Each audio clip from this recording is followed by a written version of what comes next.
Hi అండి. ఈరోజు నేను ఉసిరికాయ నిల్వ పచ్చడి చేస్తున్నాను. ఈ ఉసిరికాయ నిల్వ పచ్చడిని చూస్తుంటే నోట్లో నీళ్లు ఊరిపోతున్నాయండి. ఈ ఉసిరికాయ పచ్చడిని వేడి వేడి అన్నంలో వేసుకొని తింటుంటే సూపర్ ఉంటుంది. మనకి ఈ సీజన్‌లో ఉసిరికాయలు దొరుకుతాయి గదండీ! ఈ ఉసిరికాయలతో ఉసిరికాయ నిల్వ పచ్చడి ఎలా పెట్టుకోవాలో చూద్దామా? నా వీడియోని చూస్తున్న వాళ్ళు సబ్స్క్రైబ్ చేసుకొని లైక్ చేయండి. మీలో ఎంతమందికి ఉసిరికాయ పచ్చడి ఇష్టమో కామెంట్ చేయండి. నేనిక్కడ ఒక కేజీ ఉసిరికాయలు తీసుకున్నానండి. మీరు ఉసిరికాయలు ఏరుకునేటప్పుడు కొంచెం చిన్న సైజు ఉసిరికాయలనే తీసుకోండి. చిన్న సైజు ఉసిరికాయలైతే ఈ పచ్చడికి బాగుంటాయండి.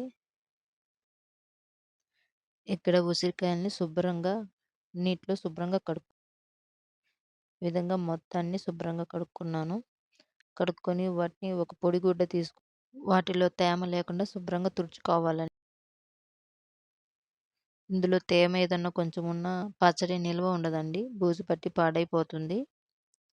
ఇలా అన్నిటిని శుభ్రంగా తుడుచుకొని పక్కన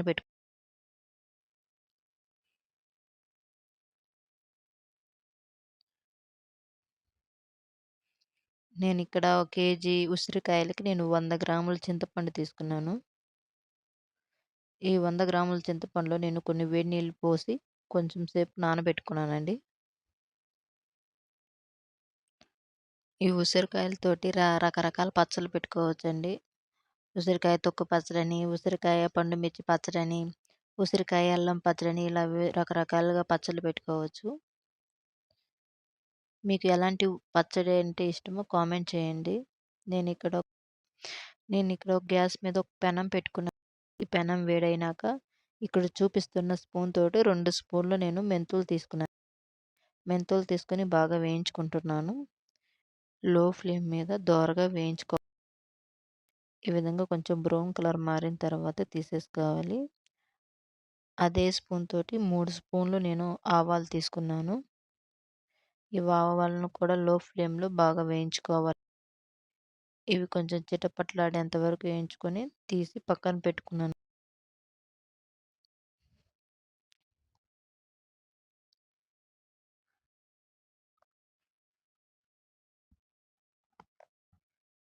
ఈ 2 వేగిన తర్వాత వాటిని చల్లార్చుకొని మెత్తగా మిక్సీ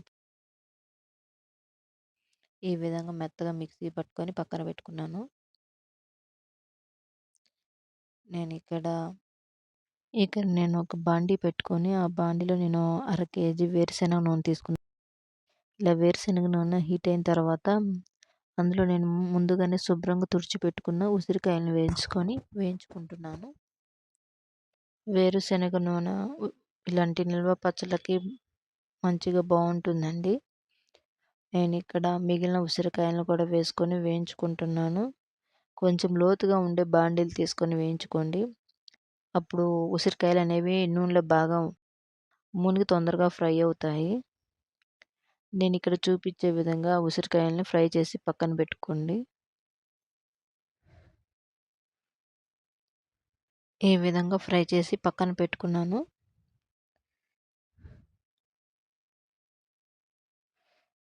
ఇక్కడ నేను 100 గ్రాముల కల్లుప్పుని తీసుకున్నాను. ఈ కల్లుప్పుని నేను ఇట్లా మెత్తగా మిక్సీ పట్టుకొని పక్కన పెట్టుకున్నాను. మనం ముందుగానే ఉసిరికాయలు వేయించుకున్న నూనెలోనే నేను 2 ½ స్పూన్ జీలకర్రను వేసుకున్నాను.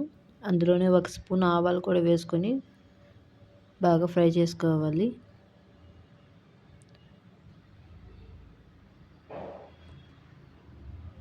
ఈ విధంగా ఆవాలు, జీలకర్ర వేగిన తర్వాత అందులో నేను ముందుగానే కచ్చా పచ్చా దంచుకున్న వెల్లుల్లిని కూడా వేసుకున్నాను.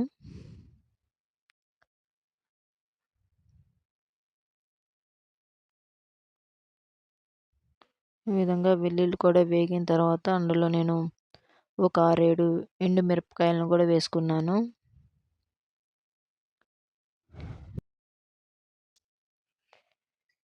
ఇవి వేగిన తర్వాత నేను ముందుగానే నానబెట్టుకున్న చింతపండు ఉంది కదండీ!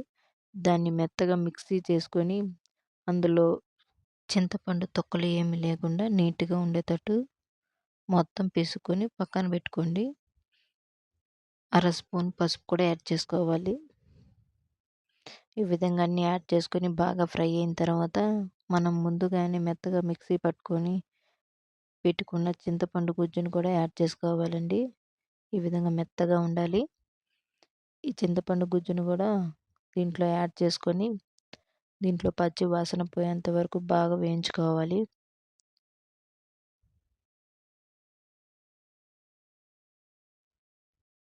మధ్య మధ్యలో తిప్పుకుంటా దాన్ని బాగా ఉడకనివ్వాలి. లో ఫ్లేమ్ మీద ఉడకనివ్వండి బావుంటుంది. మాడిపోకుండా దాంట్లో పచ్చి వాసన బాగా పోయి, బాగా వేగాలి.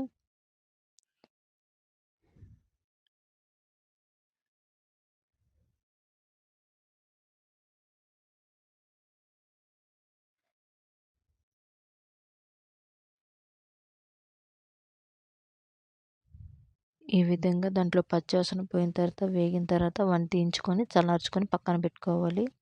నేనిక్కడ ముందుగానే వేగిన ఉసిరికాయలు తీసుకొని, అందులో నేను మిక్సీ పట్టుకున్న ఆవాలు, మెంతి పొడిని కలుపుకోవాలి. కేజీ ఉసిరికాయలకి నేనిక్కడ 100 గ్రాముల కారం తీసుకుంటున్నాను.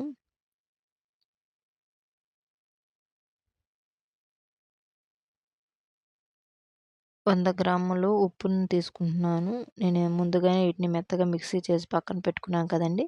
100 గ్రాములు ఉప్పును కూడా యాడ్ చేసుకోవాలి. ఈ విధంగా మూడిటిని మొత్తం ముక్కలకు పట్టే విధంగా మొత్తం బాగా కలుపుకోవాలి. ఈ విధంగా మొత్తం ముక్కలకు బాగా పట్టే విధంగా మొత్తం కలుపుకోవాలి.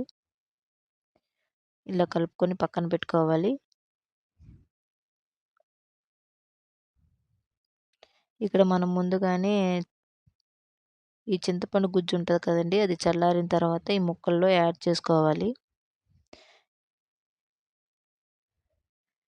మొత్తం ముక్కలకి బాగా పట్టేటట్టు బాగా కలుపుకోవాలండి.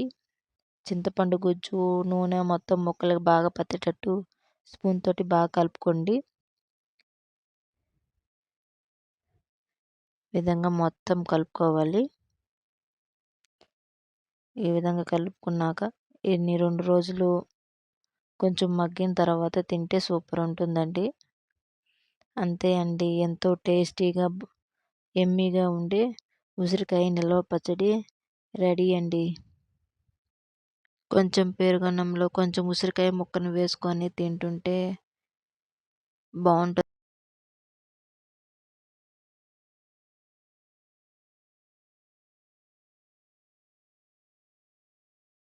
2 రోజులు మగ్గిన తర్వాత ఈ విధంగా ఉంటుందండి ఉసిరికాయ పచ్చడి.